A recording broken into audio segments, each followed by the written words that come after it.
Assalamu alaikum students. I hope you will be fine. Student, today our lecture number 15 and is about cavity of uterine body. So we continue our lecture. The cavity of uterine body is triangular on coronal section with base above and apex below. Uterine body की जो cavity होती है यानी जो खिला होता है वो कार्नल सेक्शन तक ट्रायंगुलर शक्ल में होती है, वो भी एपेक्स के नीचे और बेस के ऊपर. It measures 3.5 centimetre. There is no cavity in fundus. Uterine body की जो कैविटी है उसकी पैमाइश 3.5 सेंटीमीटर होती है. बॉडी के ऊपर जो फंडस होती है उसकी कोई कैविटी नहीं होती. द सर्विकल कैनाल इज फजीफार यानी कि फ्यूजिफार. द सर्विकल कैनाल जो है वो फ्यूजिफार्म शक्ल में होती है यानी बंद शक्ल में एंड मेजर अबाउट 2.5 सेंटीमीटर और इसकी पैमाइश जो है वो 2.5 सेंटीमीटर होती है. Thus the normal length of the uterine cavity is usually 6.5 to 7 centimetre. बस यूट्राइन कैविटी की अमूमन लंबाई 6.5 सेंटीमीटर से लेकर 7 सेंटीमीटर तक होती है. आगे देखेंगे रिलेशन यानी यूट्रस का ताल्लुक किन किन चीज़ों से किन किन हिस्सों से होता है.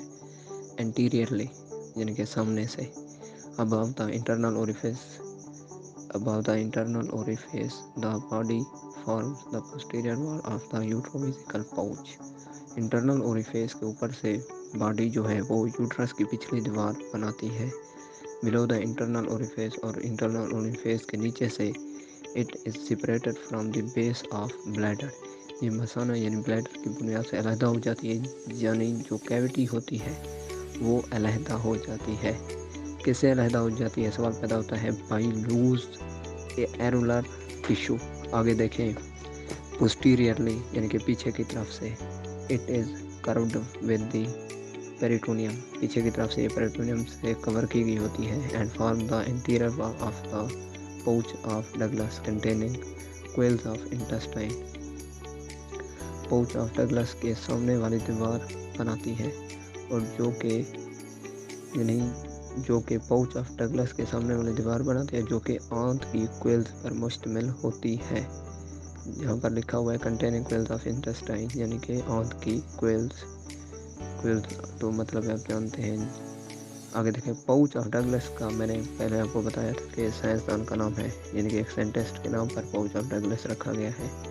इसके बाद देखें लेटरली यानी कि साइडों से का मतलब ये होता है कि the double folds of peritoneum of the broad ligament are attached between. Uterus की साइडों पर पेरिटोनियम की डबल फोल्ड होते हैं जो कि ब्रॉड लिगामेंट से बने होते हैं और जो यूट्रस है वो अपनी फोल्ड के दरमियान में होती है. आगे देखें which the uterine artery extend up. जहाँ से यूट्राइन आर्टरी आगे की तरफ बढ़ती है. मतलब ये वही जगह है जहाँ से यूट्राइन आर्टरी जो है वो आगे की तरफ बढ़ती है. इसके बाद आगे देखें attachment of the Mackenrodt's ligaments extend from the internal orifice down to the supra vaginal cervix. मैं आपको एक बात बता दूं कि मैकन रॉडेट्स एक साइंटिस्ट का नाम है. उसी के नाम पर एक लिगामेंट होता है जिसको हम मैकन रॉडेट्स लिगामेंट कहते हैं. लिगामेंट का मतलब आप जानते होंगे कि धागानुमा साख्तें जो होती हैं यानी मैकन रॉडेट्स लिगामेंट जो है वो इंटरनल ओरिफेस से बढ़ते हुए नीचे से सुप्रा वेजाइनल सर्विक्स तक जाते हैं एंड लेटरली वेजाइनल वॉल और इसके अलावा वेजाइना के इर्द गिर्द वाली साइडों वाली दीवार तक भी बढ़ते हैं वही जो लिगामेंट होते हैं. About 1 centimetre away at the level of internal orifice. ये लिगामेंट तकरीबन 1.5 सेंटीमीटर इंटरनल ओरिफिस के लेवल से दूर होते हैं. अवे का मतलब दूर. A little nearer on the left side is crossing of the uterine artery and the ureter. थोड़ा सा बाएं साइड से करीब यूट्राइन आर्टरी और यूरेटर को क्रॉस करते हैं. आगे देखें the uterine artery crosses from the above in front of ureter. Uterus की जो आर्टरी होती है वो यूरेटर यानी पेशाब की नाली होती है उसको ऊपर से क्रॉस करती है. सो बिफोर द यूरेटर से पहले इंटर द यूरेट्रिक ट्यूनल. اور وہ آرٹریز یوریٹرک ٹیونل میں داخل ہوتی ہے. یہ سامنے شکل میں واضح طور پر آپ دیکھ سکتے ہیں کہ جو سبز کلر میں یوریٹر ہے وہ کڈنی سے لے کر نیچے بلیڈر تک جاتی ہے. اور اسی کے اوپر جہاں پر 2 لکھا ہوا ہے وہ یوٹرائن آرٹری ہے جو کہ یوریٹر سے پہلے پہنچی ہے. اس کے بعد آگے دیکھیں secretions. The endometrial secretion is scanty and watery, یعنی کہ واٹری. انڈومیٹیریل کا مطلب یوٹرس کی اندرونی تہ ہے. ویسے یوٹرس کی 3 تہیں ہوتی ہیں، میں نے پہلے بتایا تھا، انڈومیٹریم، مائومیٹریم، پیری میٹریم.